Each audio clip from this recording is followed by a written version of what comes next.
kasama ko be the player of the game, Calvin Abueva from the Alaska Aces.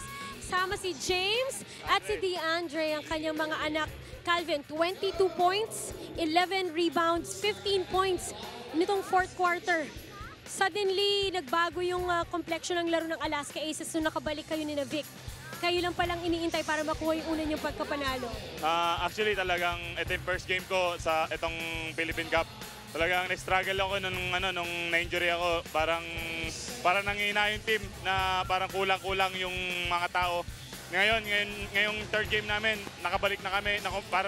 Kumbaga, parang 99% na andun yung effort namin. Tsaka right now, ngayon talagang binigay namin lahat para manalo dito sa third game namin. There's always hard work with the Alaska Aces, but in this game, you were able to play smarter. Yun ang sabi nga ni Coach Alex Compton na gusto niyang gawin niyo.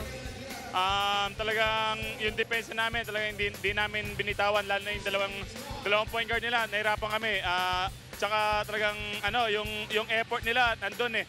Pero mas maganda pa yung effort namin nung third and fourth quarter. Tuwa ang mga Kapampangan. Bati ka. Unang-una, papasama ko kay Lord. Sa asawa ko, yung baby ko, si Marcos at saka si Kuya. Mama Era, mama ko, lola ko, mga taga sa bahay. Tsaka lahat ng mga taga-Pampanga, si Atty. Chua, Boss Delta, Boss Danny, lahat ng mga sumusuporta sa akin, mga taga Davao, taga Angeles, taga Manila. Talagang thank you sa mga suporta niyo. It's nice to have you back. Congratulations, Calvin Abueva.